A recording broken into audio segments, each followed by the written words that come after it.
Kia ora koutou, no mai, haere mai, ko Nick Morrison. Hi everyone, welcome. I'm Nick Morrison. I'm founding director at Go Well Consulting, and this is a webinar to talk to you about the climate change crisis and the impact that it's going to have on us. It's already having, and it will continue to have, and the impact and the influence of, I guess, fossil fuels um, on all of that. Uh, just letting you know that we are recording this call, and so we will be sharing it for those who couldn't make tonight tonight's time. Um, tonight's agenda. So first, just want to talk to you a bit about me and why we're doing this. Then we're going to talk a bit more about the problem that we face. We're going to go into how we know this. How do we know what climate change is and how it's happening? And how do we know why is it happening? Then we want to talk a bit more about what that warming world means for you and your family and your community. And then lastly, what you can all do about it. So I sort of just wanted to introduce myself really. I gave you my name at the start of the call, but there's a lot more to a person than their name, obviously. I'm maybe start back where I'm born and bred in Timaru. It is a small town in the South Island, about 20,000, 30,000 people. It's very kind of rural and port sort of town. And I grew up in that setting, and was a big meat eater. Was not at all mindful of the impact I was having, and I guess climate change wasn't an impact or an issue then at all, not in my my life anyway, and probably not yours.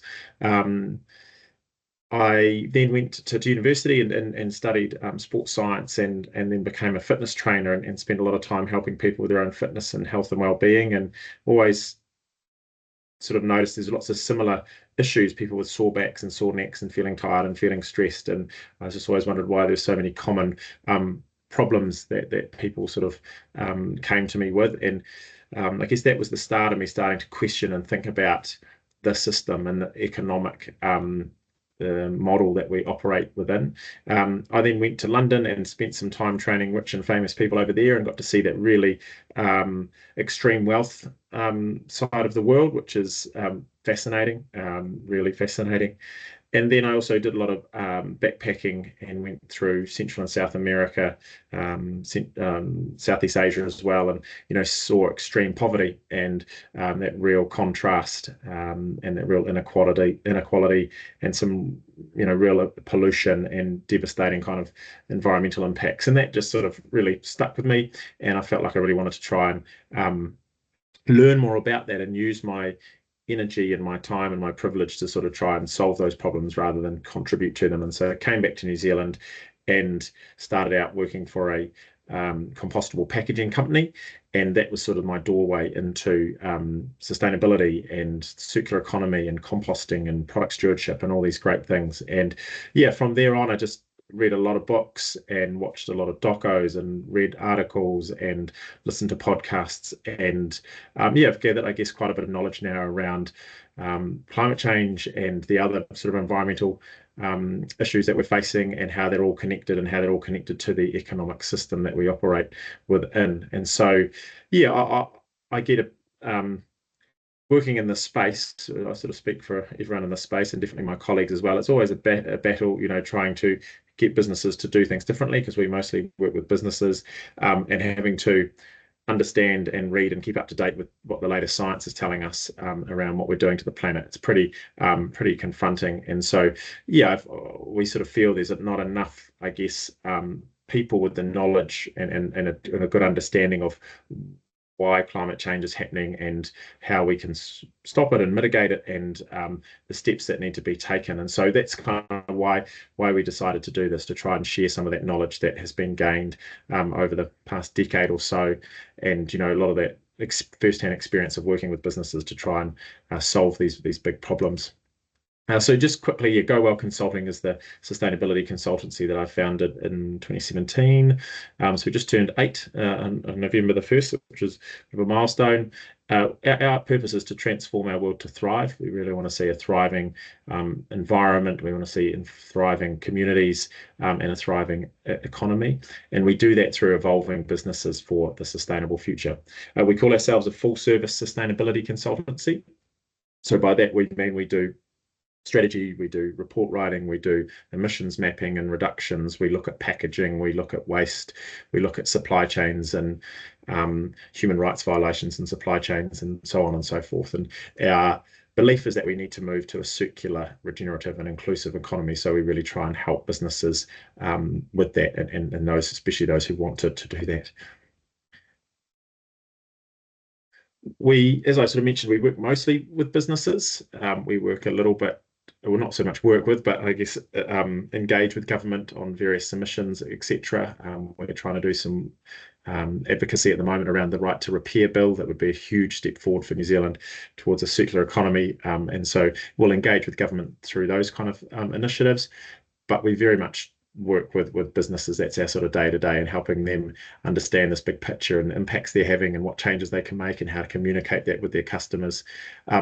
But we do a little bit, especially through our sort of social media channels, trying to share this knowledge and empower civil society, everyday people, to make really good choices around who they spend their money with, basically, and how to, reduce their waste and their food waste and all these kind of things as well. So today's session is very much in that frame. It's in the civil society sort of area that we're trying to help influence and educate and empower. And look, this diagram is sort of communicating that the economy is made up of those 3 sort of key pillars of our society, but it's all encompassed by the environment. Sorry. So without a healthy environment, we don't have healthy people. We don't have a healthy economy. It really is that straightforward. So the problem we face, we're going to talk about climate change today and really sort of dig into that a little bit more. So I'm sure you've been seeing that, headlines in the news. It's pretty much in our faces every day, really, from the impacts of melting ice and glaciers like this one here in Greenland, through to the weather just getting much hotter, much quicker than scientists first realized, the big cyclones that we're experiencing, the Great Barrier Reef off the coast of Australia there, we think is on its way out. Just totally reassessing what normal looks like and what it means to live in a world where the climate is more extreme, and what that means to our infrastructure, our roading, and where we can put our houses and where we can live and where we can grow food. And it's not just the flooding, it's also the drought side of things as well. And of course that impacts, again, people, where they can live and where they can grow food, and our accessibility of food. A lot of people probably don't know this, but there's a mass bleaching event in New Zealand as well, with the largest ever recorded globally around marine sponges, and that's all to do with that warming water. We know that New Zealand's going to get hotter, and as the planet gets hotter as well, more moisture is taken up into the atmosphere, because more heat is more energy, and so that will evaporate more water. And so we know that we're going to get wetter and more extreme storms, and we're also going to get dry as well because of that evaporation happening in other places. So it's going to basically, scientists are sort of saying, where it's already dry, it's going to get drier, and where it's already wet, it's going to get wetter. I've talked a little about that relocation, not just here in New Zealand, but obviously our whānau in the islands, who have really low-lying land. They're really impacted very heavily by the rising sea. Heat waves, those of you who are keen fisher people, you'll notice the change in kind of species of fish that come down and around New Zealand as the waters are warming up. And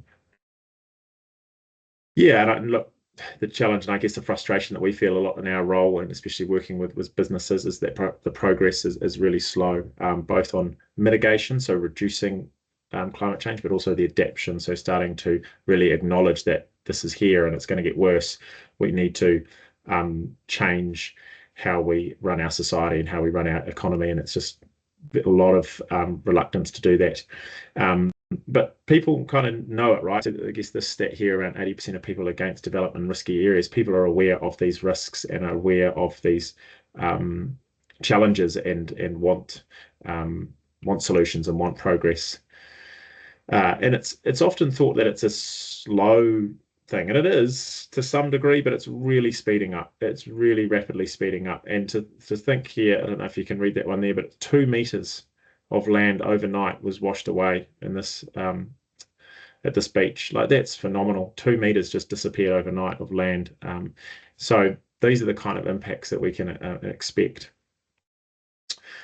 It's not new news. This is something that scientists, and especially climate scientists, have been trying to communicate to the world for many, many years. This is the cover of the Time magazine, when rather than giving a person of the year, it was the planet of the year. And note the date, 1989. I would have been 5 years old at that time. It was 35 years ago, when alarm bells were already ringing, and scientists were trying to communicate to people that, hey, look up and do things differently. We have to look at the impacts we're having. We have to think about the future and what kind of future we want. Of course, it wasn't just the Time magazine. We can go all the way back to 1912. This short article was put in the Braidwood Dispatch and Mining Journal, and it's stored in the National Library of Australia, and it's talking here around the impacts of burning coal and how that will increase carbon dioxide in the atmosphere, and this tends to make the air a more effective blanket for the Earth and to raise its temperature. The effects may be considerable in a few centuries. It's 1912. This here, the Time magazine, is dated in September 2000. This National Geographic is 2003, 21 years ago. Here, the global warming, 2004, 20 years ago.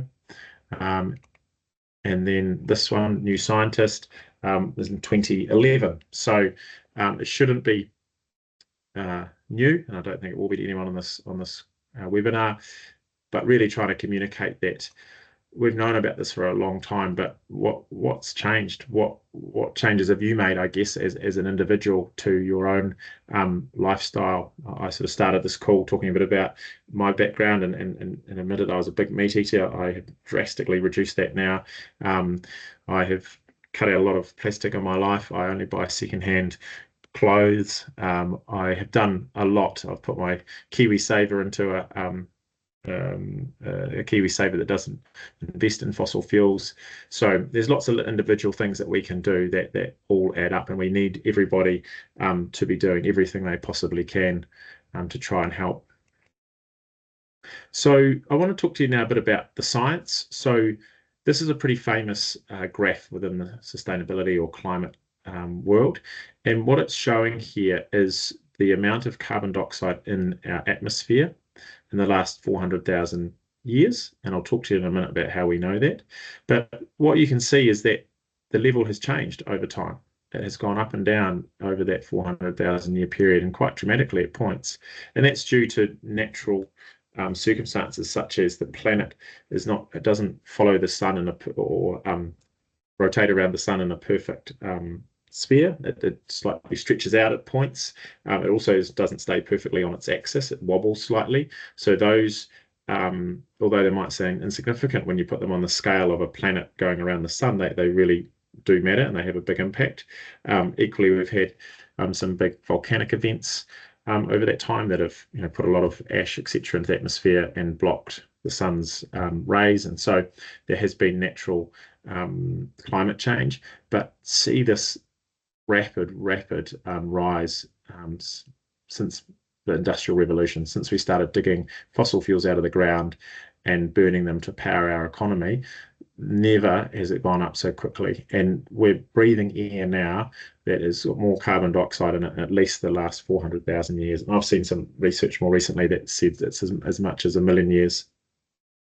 See these numbers along the bottom here. 1.1 degrees Celsius is how much warmer the planet is right now compared to the Industrial Revolution, when we started to take all the fossil fuels out of the ground. 1.5 is the tipping point that we're desperate to stay under, and I've got another slide to talk about that in a bit more detail soon.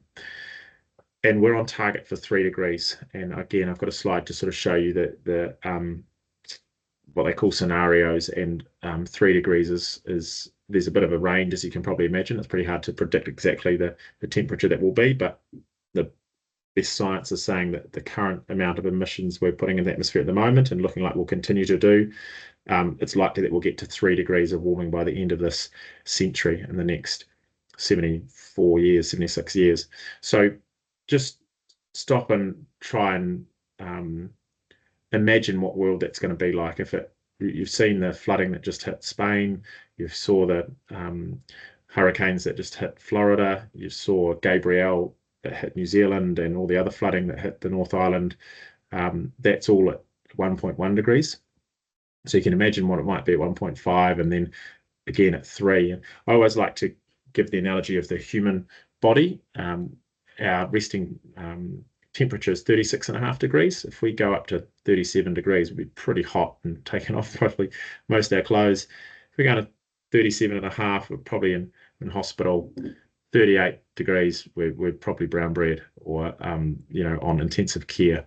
That's 1.5 degrees kind of change. And so, yeah, that's the same sort of scenario for the planet. It's in such a fine balance that has allowed complex life like humans to evolve over this time and develop these really advanced modern societies. But because of that balance, and we are unbalancing the planet and the climate. So that's the problem, and I guess this is the goal for us to try and stay under. Look, this is a quite good illustration of the impact of carbon dioxide in our atmosphere on the temperature of our planet. It's directly related. So you think of the greenhouse gases as like a gas blanket that are around our planet, and they trap heat. So they allow the sun's energy to come in and hit the planet, and then when they radiate back out to space, they get trapped by these greenhouse gases, which is great, because if they didn't, the planet would be freezing and we wouldn't be able to live on it. There wouldn't be any running water, and we wouldn't be able to survive. So we need some greenhouse gases in the atmosphere, and we need that level of warmth. But we are putting so much greenhouse gas in the atmosphere, that blanket's getting so thick that the temperature is just going up and up and up and up. We're basically kind of overheating ourselves, right? And you can all kind of picture yourself being in a bed when the duvet's too thick. This is what I referred to before as showing the scenarios of the kind of world or kind of temperature that we might be living in the coming years, in the coming decades. So you can see where we are tracking historically. You can see the rise, how quickly it's risen in just 20 years. This is gigatons of carbon dioxide into the atmosphere. It's just shooting up. And then if we sort of stay as we are, or current, what they call current policies, you can kind of see the range of temperature that we might operate in. And then here we've got one, if we go to 2.4 degrees, what's going to be required in terms of the reduction in greenhouse gases into the atmosphere. Then we've got a 2 degrees, we've got 1.6 to 1.7, and then there's this 1.5 one down here. And you can see just how dramatic that drop is. It really is a huge, huge challenge. And I won't lie to you, there are a lot of scientists out there and people in my field who think we've already missed the opportunity to stay under 1.5 degrees. Whatever your opinion on that, I would say never forget that every point of a degree matters. So every 0.0 point of a degree matters. And so everything we can do to reduce emissions and sequester the carbon and the greenhouse gases back out of the atmosphere, mostly from planting trees and planting plants. The more that we can do, the better that's going to make the future for us and those that come after us. So how do we know all this? Science, really, really good, straightforward science. So the graph I showed you of the carbon dioxide in the atmosphere, we know up to 400,000 years by ice cores, so deep in the well, not even deep really, but just in the Antarctic and the Arctic, where ice builds up over thousands of years. You would have seen a cube of ice in the freezer and the bubbles in there.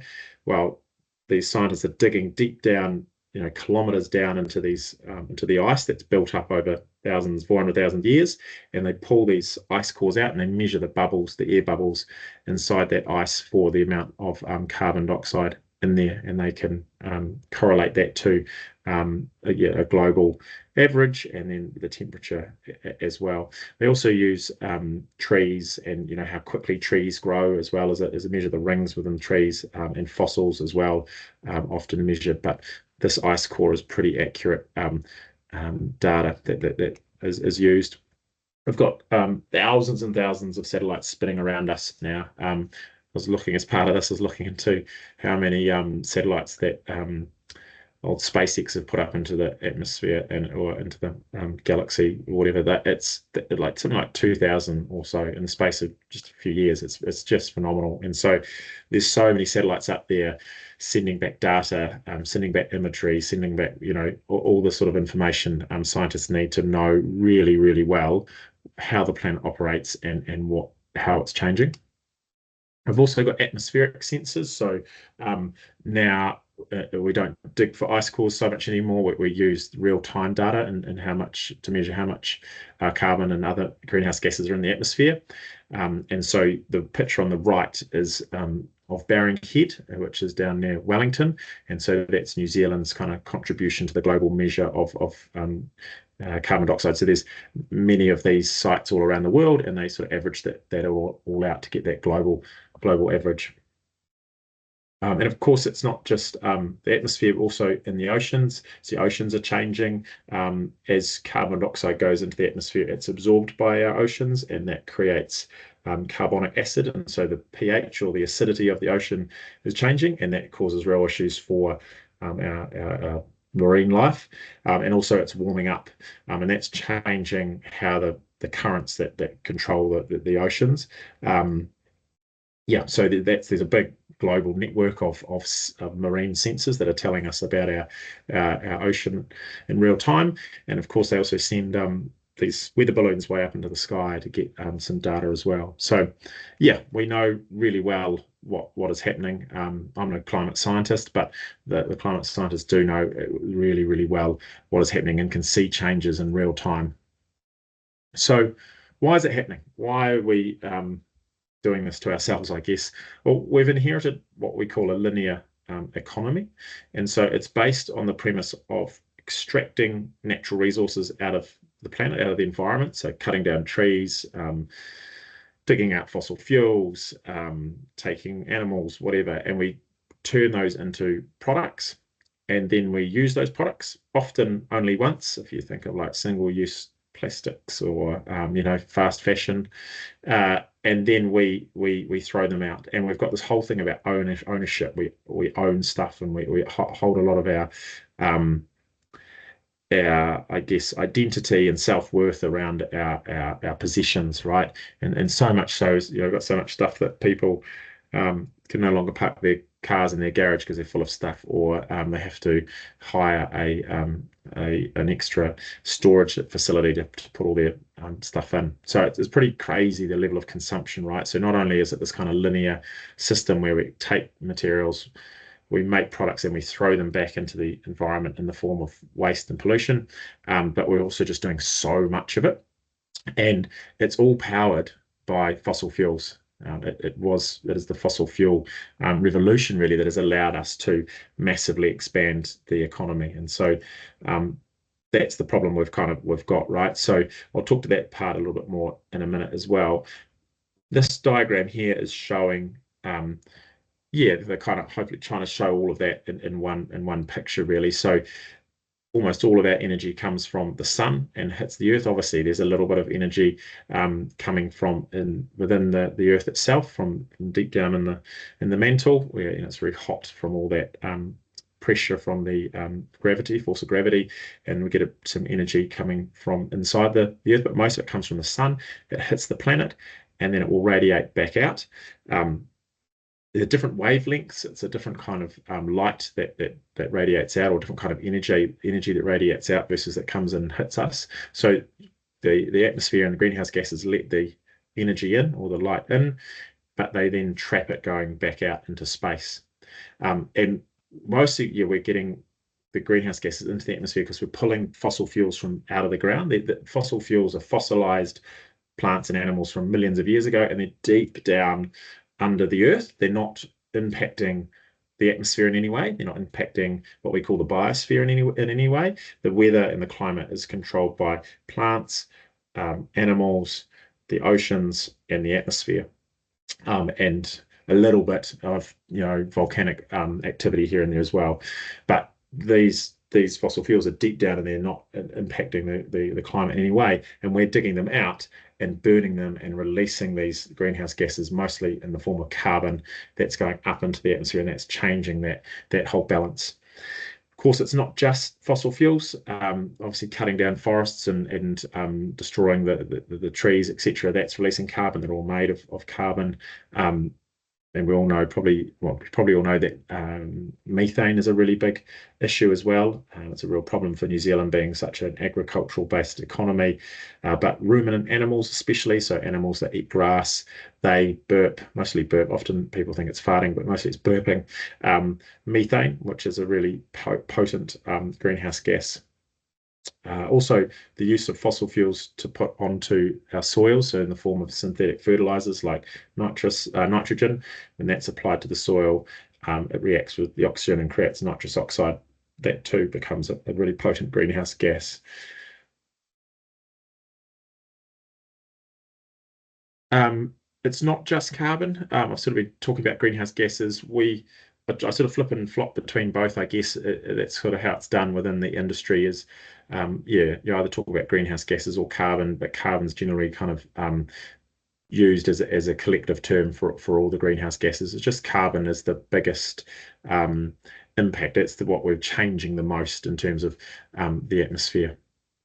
Most people probably don't know this, but water vapor is actually the most powerful greenhouse gas. It's the best at trapping heat, and you've probably all felt the impacts of a day where the sun's, or sorry, the clouds have come over at night and kept the heat in versus when it's been a clear night and very starry. And so, yeah, you can feel that in real life, really, that the impact of water vapor. And yeah, but then carbon dioxide is the other really common one. Nitrous oxide I've talked to, methane I've talked to, and ozone is a gas as well. Again, that traps heat. And then these other ones are hard to say: chlorofluorocarbons, hydrofluorocarbons, sulfur, hexafluoride, and nitrogen trifluoride are all kind of industrial chemicals. They're used in refrigerants, for air conditioning units, to your fridges, to yeah, all sorts of kind of other industrial processes as well. And there's others. That's not an exhaustive list, but those are kind of the main ones. I wanted to talk about feedback loops. It's a really critical point to understand why that 1.5 degrees is so important. So a feedback loop is when it's a process, or it's a phenomenon that will amplify or accelerate climate change. And a really good example of those sort of three that I've put there. So forest fires. So as the planet heats up more and we get more droughts, more forests are likely to burn, and we're seeing huge forest fires. Yeah, I will never forget waking up on New Year's Day in 2021, was it, when Australia was on fire and all that smoke had come over. So yeah, we're experiencing that, and of course, as those forests burn, they release all that carbon into the atmosphere, traps more heat. More forests will get drier and will burn and will release more carbon. So that's that feedback loop. Melting ice and snow is another one. So ice and snow are white, and the color white reflects light and energy. And so as more of that snow and ice melts, more of the Earth's darker surface is exposed underneath, and the same goes with the ocean. So if it's ocean ice and that melts, more of the ocean will absorb the sun's heat, and the planet will warm up further and melt more ice and snow. And then melting permafrosts. Permafrosts are frozen land, basically. So in huge parts of land up in the North Pole, so places like Greenland, for example, and Iceland have huge areas of frozen land and frozen soil. And as that starts to defrost, the organic matter or the living matter that was in there starts to decompose, and then that starts to create methane, and then that traps more heat and creates more melting. So there's all these kind of tipping points and these feedback loops that we're desperate to stay under, because if we tip over those, we could have this real kind of runaway climate change disaster. So did want to focus a little bit on fossil fuels, because I think it's important to understand the good, the bad, and the ugly about them.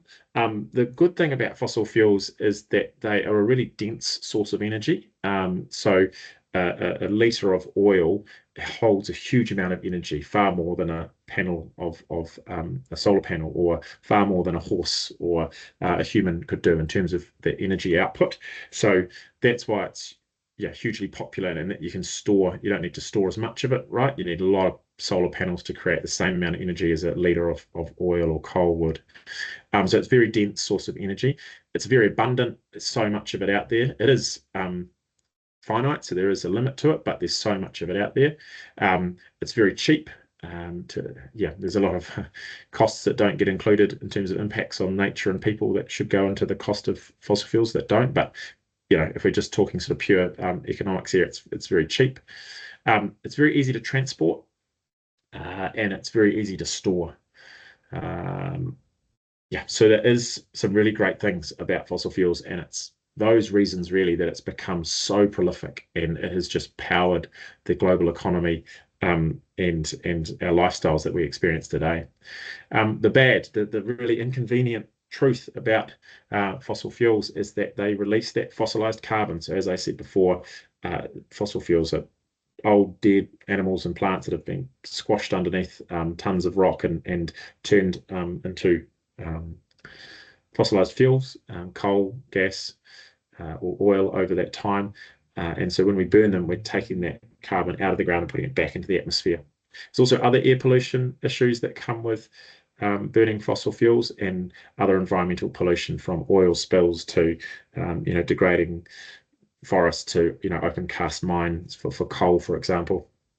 And then the ugly, we've got a real issue in terms of the power of those that benefit from fossil fuels, and there's a real issue with subsidies globally. Trillions of dollars are put into fossil fuel subsidies so that they make them cheaper for the customer. So that makes people keep buying them because they can afford them. Whereas, people talk about electric cars being too expensive or whatever, so they don't make that change. So subsidies are a really big issue, and that New Zealand's actually quite proudly been challenging for many years, and has pushed really hard at that global level to try and stop those subsidies. But doesn't look like that's happening anytime too soon. Fingers crossed though, because that would make a huge difference.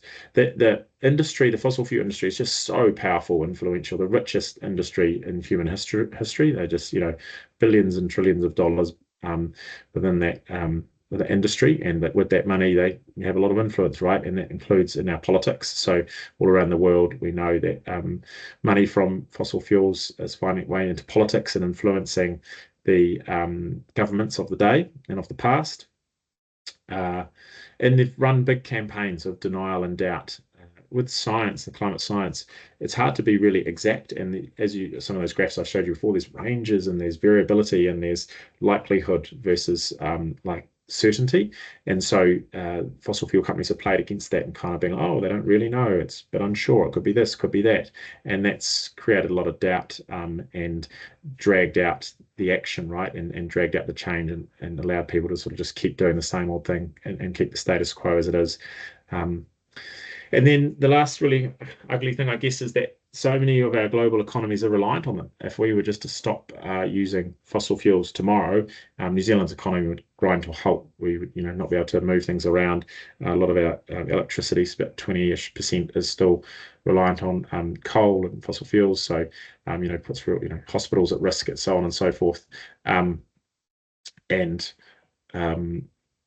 So can't simply stop the use of fossil fuels right now either. So it's about this transition. It's about this kind of just transition, but doing it as quickly as bloody possible, really. So I want to talk to you, I mentioned this before, I want to talk a bit more about the 1.5 degree goal. So there's a big global problem. Governments all around the world have come together, and tried to solve this, some being a little bit more proactive than others. And as we know here in New Zealand, as any democracy, governments can change and they take different attitudes towards this and different policies towards this. So anyway, the global it was a big global win that we signed the Paris Agreement, and the Paris Agreement is a legally binding treaty that was adopted by 196 parties or countries. They don't like to say countries because things like Taiwan and that sometimes get a bit controversial. So 196 parties signed this agreement, which was massive, and came into force in 2006. And so its overarching goal is to, quote, increase the global average is to hold the increase of the global average temperature to well below 2 degrees above pre-industrial levels, and pursue efforts to limit the temperature increase to 1.5 degrees above pre-industrial levels. And so, yeah, really, since that was signed, the science has got better, and there's more satellites in the atmosphere, so on and so forth, and the scientists are looking at the data, and they're really clear now that 1.5 degrees has got to be the target, not 2. There's a massive difference in terms of the world that we would live in between 1.5 to 2 degrees. And one example I've got here is the sea level rise. So it could be expected to be between around 10 centimeters lower at 1.5 degrees versus 2, which is significant, really significant. I'm just going to show you this video just to give you a little break from my voice and give a little bit more context to the Paris Agreement.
So yeah, this is that 1.5 degree global target, and as they talk to there's what they call the NDCs, or nationally determined contributions. So every party or every country goes away and works out how it's going to bring its emissions down to stay under that 1.5 degrees. And so you might be following in New Zealand, we're about to announce the next emissions reduction plan to try and do that.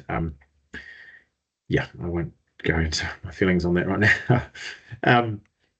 The gap. So yeah, I sort of made this point a little bit before, but just wanted to show you here this graph that shows the significant gap between what's required in terms of reducing fossil fuels. So because we know the impacts of burning fossil fuels, and we know how much carbon's released, and we know how much carbon goes in the atmosphere, we know how much that's going to change the planet and the temperature, we know how much to not burn. They can calculate back that other way.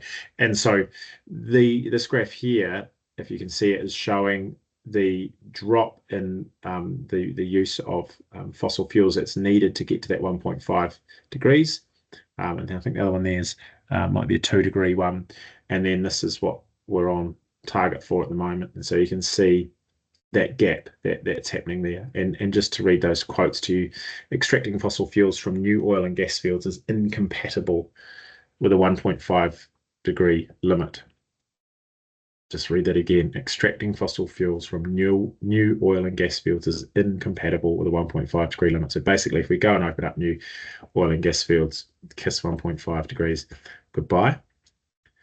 Governments in aggregate, so on the whole, governments still plan to produce more than double the amount of fossil fuels in 2030, than would be consistent with limiting warming to 1.5 degrees.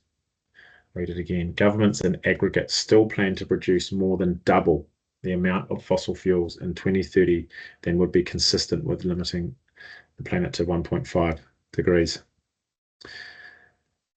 So yeah, governments aren't really taking the initiatives at all. So what does this mean for you, for your family, and your community? We know the planet's warming. We know it's going to get warmer still. We've just seen, the likelihood in terms of how much more fossil fuel is going to be burnt, and the likelihood of how hot the planet's going to get. So yeah, it's about really being prepared for that, I guess, and facing up to that. So these two graphs here sort of show you just the trend of warmth or growing temperatures within New Zealand. So there's the annual lines at the top there, the thinner lines are annual, and you can see that the redder they are, the hotter they are, and then the thicker lines along the bottom are each decade, and you can see a really clear increase in temperature. And I know it's a bit hard to see here on the map of New Zealand, but these are the temperature changes since 1961 and 1990. Sorry, comparing the annual average temperatures with the average for 1961 and 1990. And you can see the trend on all of them. So these are I can't actually read the town names myself. Pretty sure that one there was Nelson, which I'm not quite sure why that's peaked so much. There's these real kind of local, local microclimates and stuff that impact this as well. But you can see them all. They're all trending up. That was a little bit flatter there for whatever reason, but 99% of them are all trending up in terms of temperature. And basically, as I said before, where it's dry, it's going to get drier, and where it's wet, it's going to get wetter. Is kind of the basic rule. But there's obviously a lot more nuance to that. And what we are seeing is changes in the seasons. People who spent as many years on the planet as I have will notice that. Will probably remember back that it probably didn't get this warm this early, and native plants didn't flower this early, and your tomatoes didn't start growing this early. That's because of the changing seasons, and that really impacts nature's rhythms and nature's balance, and can impact how plants flower and when the birds are around and when the pollinators are around and so on and so forth. So it's very disruptive, and no one really knows what impact that will have. But I guess most people would say it's not a good thing. So what you'll see globally and here in New Zealand is less land to grow food, as more of the land is swallowed up by the rising oceans, and also more of the water gets salinated. More salt comes into it, and the land gets saltier. That will be harder to grow, and also more land will get drier, and we'll get more drought and more desertification, more deserts. So we'll have less places to grow food, less land to grow food. We'll have less land to live on, because for those same reasons. And so we're going to get squashed. Big population. The population, expected to get to about 9 billion in the coming couple of decades. We're around about 7.5 billion. So that many more people squashed into that much less land. You have high insurance premiums. Many of you probably experiencing that already. We have more climate refugees, so people will move away from these areas where they can't grow food, and there's no land for them, that they can't live beside that river anymore. And so they're going to be going into these countries that may be a bit hostile to taking them, as we've seen around the world. The kind of issues from big migration of people out of, especially out of Africa and Asia, where it is really they're getting the worst of it. We're going to have competition for resources, even more competition. So that's going to, impact costs and prices and availability. We're going to see more extreme weather events that will, wash cars away, wash houses away,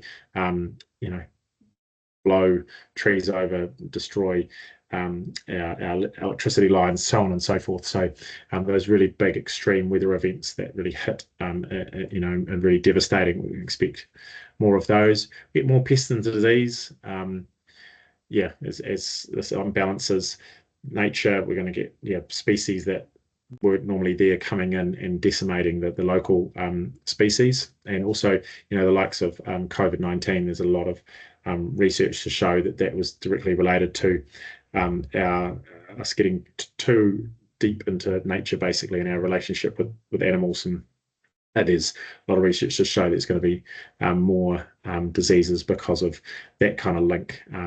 One example would be malaria, and more of those mosquitoes are spreading out into more areas around the planet because it's warmer and wetter, and creating their ideal habitats. I sort of talked about that tension between countries, and within countries, I guess, as well, from those migrants, from that competition for resources, from all of that stress as well, I guess. And then, that results in more extreme politics. And we're seeing that in Europe with the sort of rise of the right and this kind of anti-immigration, anti-migrant kind of rhetoric. And you're seeing that obviously right now in America with, what's going on there in terms of their potential presidential candidates, or especially one of them, and his rhetoric around climate change and around migrants and around all of that. It's more people are kind of going that way for one reason or another. So what can you do? I wanted to leave you with a bit of hope and a bit of empowerment. So there is a lot of it's a lot of heavy stuff, and it's hard to understand all this and the implications of it. But we believe very strongly at Go Well that we need to face up to these problems. We need to understand them, not have our head in the sand. We need to understand them, and then we can start to solve them. And you can solve them at a big political level as well, but we can also solve them just in our own lives, in our own communities. So one of the biggest things is food and the choices that you make around what you eat. Meat is pretty obvious, takes a lot more land, and there's a lot more resources to grow a kg of cow than a kg of potatoes, for example, right? So like I said, I've drastically changed my meat intake. I do still eat meat. Mostly for me, I eat wild meat and or free range meat, and eat it just a couple of times, 3 times maybe a week. Depends if I get invited around to someone's house for dinner and those kind of things as well. But I drastically reduced it from eating sort of meat 3 times a day like I used to many years ago now. But the same with dairy. Still love an ice cream now and again, but mostly drink oat milk, for example. So be conscious around your food choices and the actual types of food you're eating. I actually didn't put it on this list here, but as well as eating in season and eating locally grown food, eat a really wide variety of stuff. One of the issues is that people all want potatoes, all want carrots, all want meat. And so that's not how the natural world works. There's lots of different species in an ecosystem, and we kind of need to be eating them all so that farmers will grow them all. So you vary your diet as well as eat locally and in season. Don't waste any food.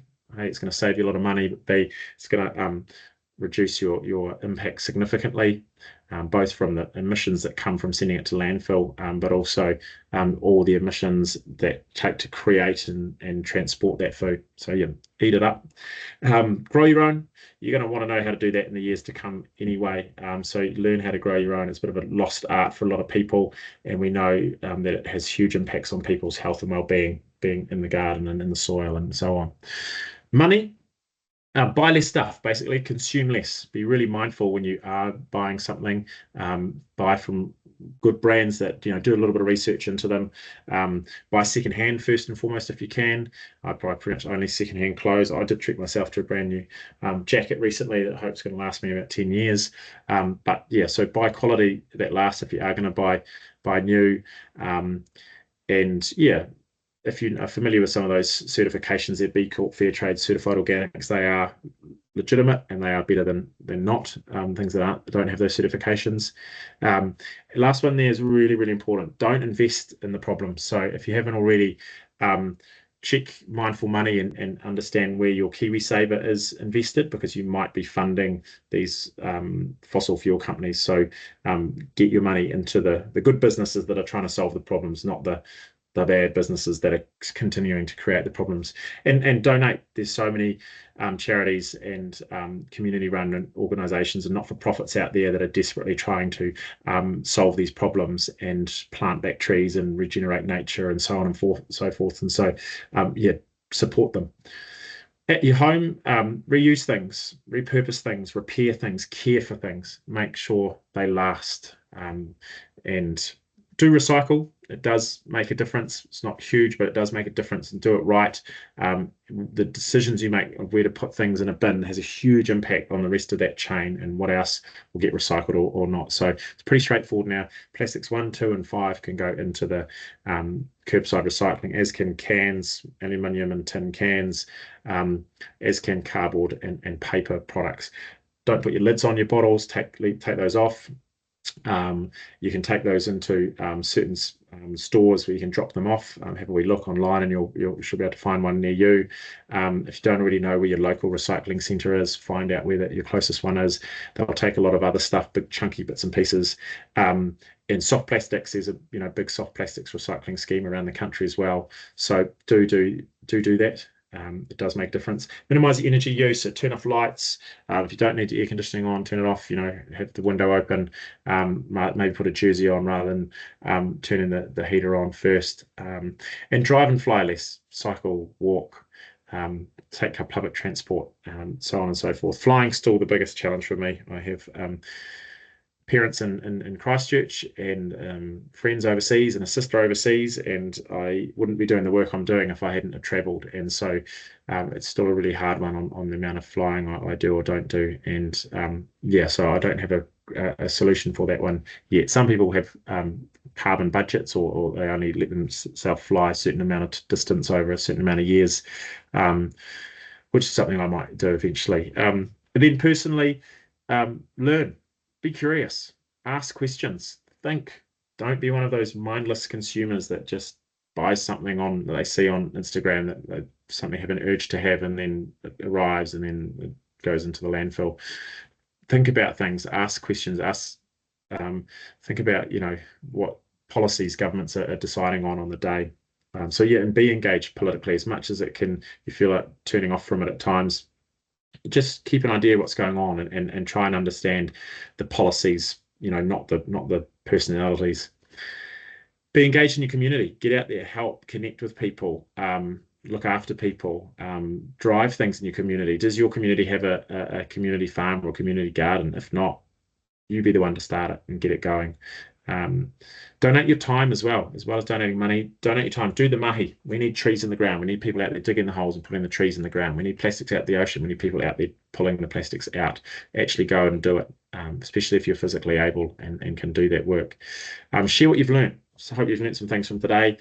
You can pass on. With knowledge comes responsibility, right? Which is sort of why we're doing this today. So please do, share the knowledge that you have and talk about it with people. Like, do bring it up and have the conversations so that it becomes more normalized and we start to change people's norms of behavior, I guess, and the kind of cultural norms around this stuff. Lead by example. You'll be surprised, sometimes how much of an impact you can have by just being the one and only person who has a keep cup on your flight, or goes into the cafe and says, you can take the meat out of that sandwich or whatever. That is seen, and that is influential. And so, try really hard to lead by example. Be the change you want to see in the world, as they say, and then live to your values. It helps a lot if you just know that you are sticking to what's important to you. Last couple of slides. Just wanted to finish you with, or leave you with, the concept of the circular economy. So this is the future. This is our dream, and this is not just our dream. It's a big global movement, and this is what we talk to all the businesses that we work with about, and it's about a circular economy. So there's 3 key principles of a circular economy.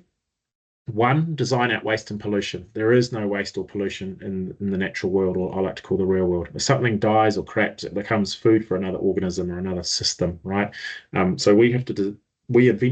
We invented the idea of throwing stuff into a landfill, or into the ocean, excuse me. And we also designed polluting our atmosphere with greenhouse gases and fossil fuels. So we've got to design all that out again. Two, we've got to keep products and materials in use. So going round and round like they do in the natural world. Everything in the real world, natural world, grows, dies, and decays, right? It is a carbon cycle. It is a life cycle. It is a water cycle. Water evaporates, condenses, falls back down as rain, and continues on in that cycle. So we need to keep our products and materials going round and round as well. And so, yes, recycling is part of a circular economy. It's kind of the last good thing because it takes so much energy and so much value is lost to go and collect everyone's recycling, transport it all, separate it all, crush it all back down, send it to the recyclers, get them to grind it back down and get it back into the economy versus just repairing something or just looking after something or reusing something. So all those other R's sort of come before the full recycling. So that's number two. As well, sorry, just as well as the products, I should really make the point as well that it's also business models. So rather than just selling things and buying things, can we lease them? Can we borrow them? Can we send them back for repair? So these are some of the things we help businesses with is around the business models that go with it. And then third, it's really important to acknowledge that it's not enough to just be sustainable. We can't just sustain the current state of the planet. It is so sick and damaged. We've actually got to repair the harm we've inherited. So not just stop putting greenhouse gases in the atmosphere, but pull them back down. Not just stop putting plastics in the ocean, but get them back out. Not just stop cutting down trees, but plant back more. So all the businesses we work with, we put this challenge in front of them to become a circular economy, a business, sorry, that is having a regenerative impact on the local ecosystem and the local community, the people that they are impacting. And so, yeah, that vision of all people thriving while living within our planetary boundaries is only so much damage and pollution that we can do to the planet before it changes so significantly that we can't inhabit it. This is just final thing to bring it all together, really. That's the linear economy I showed you along the top. And then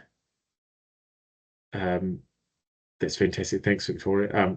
Sorry, whoever shared that, we'll put that out as well. So sorry, the linear economy along the top I talked about, and then here's the circular. So we need to design for it. We need to design products that can fit into the system rather than making products out of virgin or new materials all the time. Let's make them out of old materials, existing materials, recycled materials. Rather than owning things, let's borrow things, share things, lease things.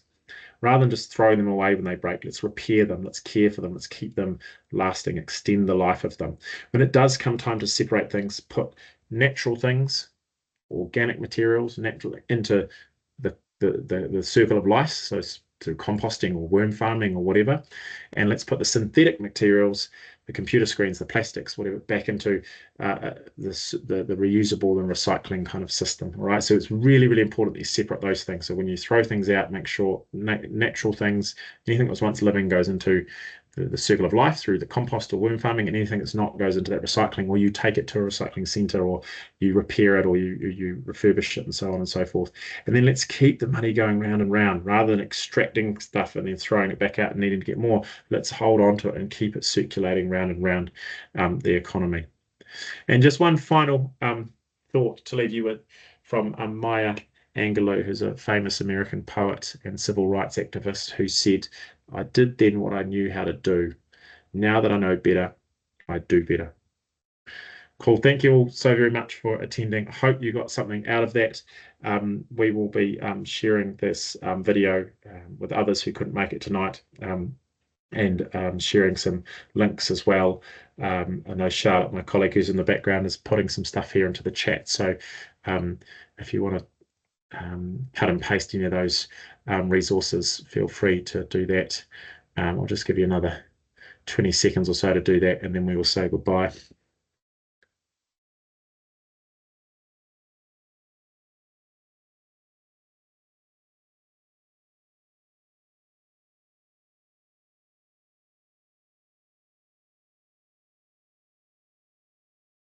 Okay.